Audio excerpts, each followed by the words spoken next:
আজকের আমার ভিডিও হলো জুন মাসে গোলাপ গাছের গুরুত্বপূর্ণ পরিচর্যা।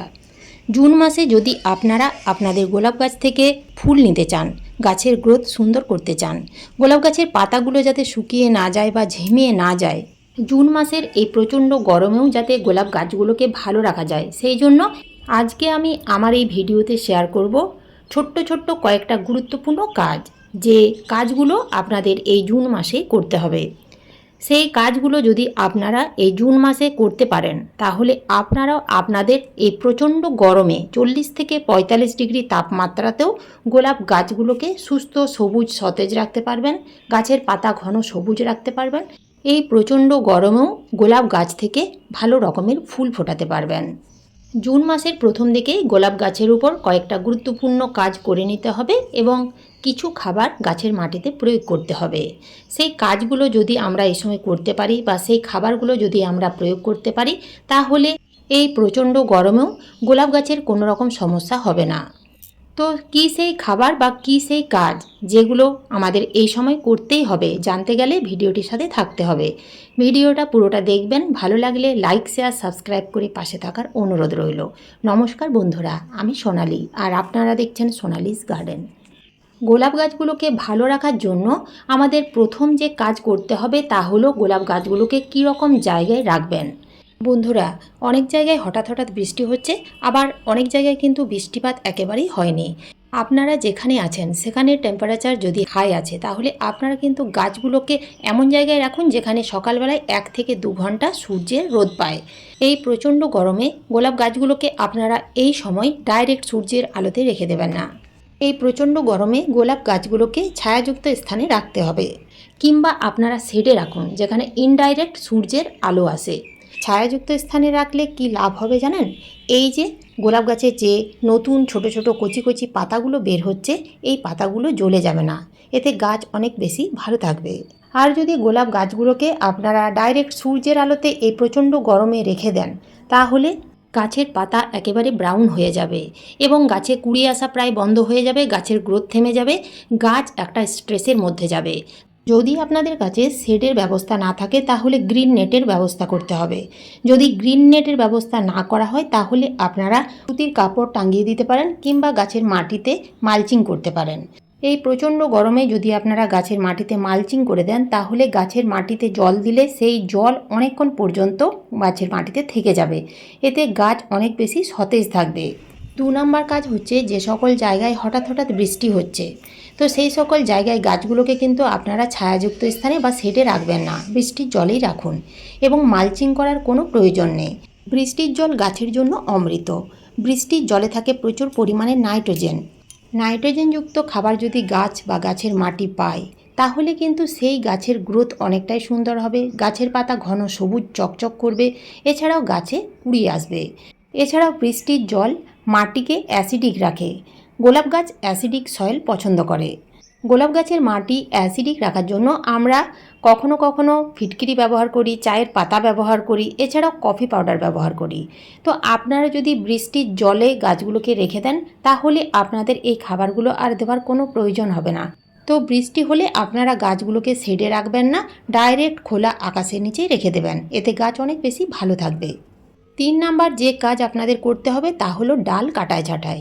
বন্ধুরা, এই জুন মাসে আপনারা আপনাদের গোলাপ গাছে ডাল ভারী ছাঁটাই করবেন না হালকা কাটাই ছাঁটাই করবেন? এই সময় আপনারা গোলাপ গাছের ডালগুলোকে ভারী কাটাই ছাঁটাই করবেন না, হালকা ডাল কাটাই ছাঁটাই করুন। এই সময় যদি আপনারা ভারী ডাল কাটাই ছাঁটাই করেন, তাহলে গাছের গ্রোথ একেবারেই থেমে যাবে। আপনারা এখানে দেখতেই পাচ্ছেন আমার গোলাপ গাছগুলোতে কত পরিমাণ ফুল ফুটে আছে। তো বেশ কিছু ফুল কিন্তু শুকিয়ে গেছে।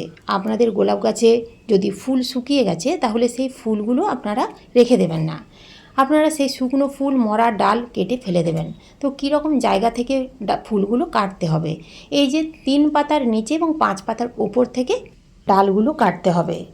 এইভাবে যদি আপনারা প্রত্যেকটা ডালের শুকনো ফুলগুলো কেটে ফেলে দেন, তাহলে কিন্তু সেই কাটা ডালের সাইড দিয়ে আবার নতুন নতুন ডাল বের হবে। এই ডালটাতে দেখুন ফুল কিন্তু এখনও সতেজ আছে, কিন্তু এই যে এই সাইড দিয়ে দেখুন নতুন নতুন কচি কচি ডাল ছাড়ছে। আমি কিন্তু ঠিক এই জায়গা থেকেই কেটে দেবো, কেননা নতুন ডাল বের হচ্ছে, তাই আমি কিন্তু 5 পাতার উপরে কাটলাম না, 3 পাতার উপর থেকেই ডালটা কেটে দিলাম। এই ডালটাতেও কিন্তু সেম অবস্থা।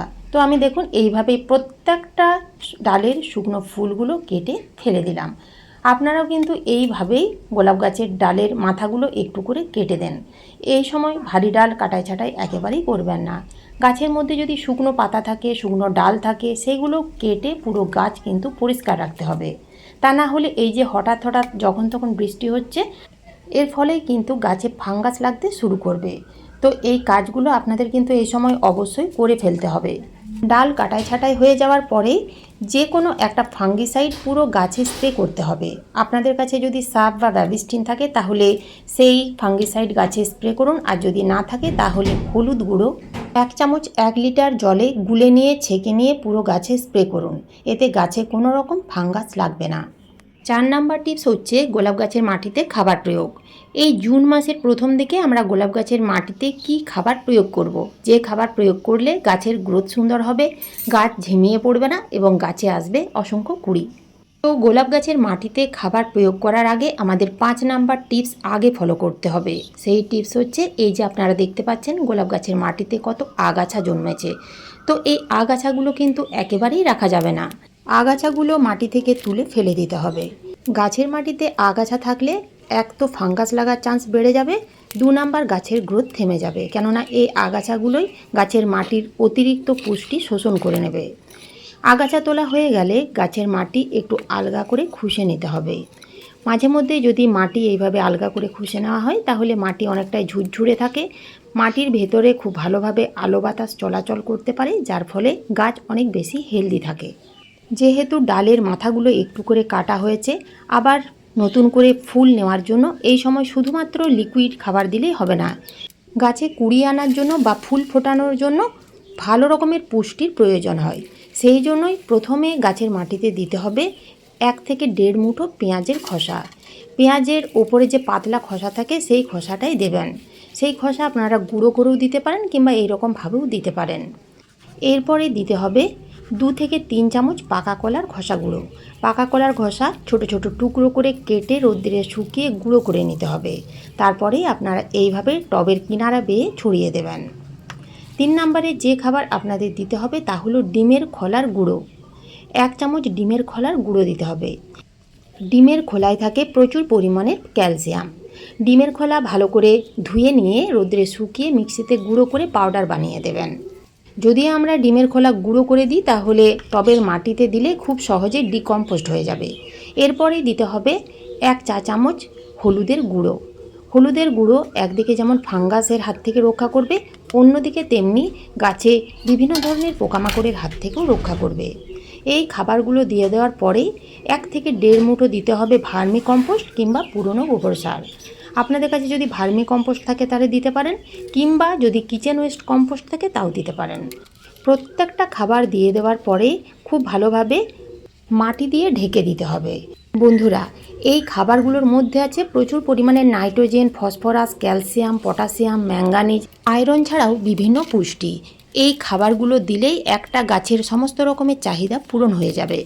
তো প্রত্যেকটা খাবার দেওয়া হয়ে গেলে টব ভর্তি করে জল দিতে হবে। তো আমি এখন কিন্তু প্লেন জল দেব না, এখানে আমি নিয়েছি 1 লিটার প্লেন জল। এই 1 লিটার প্লেন জলের সাথে মিশিয়ে নিতে হবে হিউমিক অ্যাসিড। 1 গ্রাম হিউমিক অ্যাসিড দিয়ে ভালো করে গুলিয়ে টবের মাটিতে দিতে হবে। এই হিউমিক অ্যাসিড গাছের মাটিতে দিলে কি হয় জানেন, এই যে আমি এখন যে গাছের মাটিতে এতগুলো খাবার দিলাম, সেই খাবারের পুষ্টি শোষণ করার ক্ষমতা বহুগুণ বাড়িয়ে দেয়। প্রচণ্ড গরমে তাপপ্রবাহ সহ্য করার ক্ষমতা পায়। শিকড়ের বৃদ্ধি খুব ভালোভাবে হয়। অতিরিক্ত তাপমাত্রায় গাছ যে ঝিমিয়ে পড়ে, সেই ঝিমিয়ে পড়ার হাত থেকেও রক্ষা করে। এই খাবার আপনারা রৌদ্রে কখনোই দেবেন না। সন্ধ্যের সময় এই খাবার গাছের মাটিতে প্রয়োগ করবেন। এই খাবারগুলো মাসে 2 বার দিলেই যথেষ্ট, অর্থাৎ 15 দিন অন্তর। তো এইভাবে আপনারা এই জুন মাসের প্রথম দিকে এই খাবারগুলো গাছের মাটিতে দিয়ে দেখুন, এবং যে 5টা টিপস আপনাদের সাথে শেয়ার করলাম সেই 5টা টিপস একটু ফলো করে দেখুন। তাহলেই দেখবেন আপনাদের গোলাপ গাছের পাতা ঘন সবুজ থাকবে, গাছের গ্রোথ সুন্দর হবে, তার সাথে সাথে গাছেও আসবে অসংখ্য কুড়ি। তো আজ এই পর্যন্তই, ফিরে আসবো অন্য কোনো নতুন ভিডিও নিয়ে। ধন্যবাদ।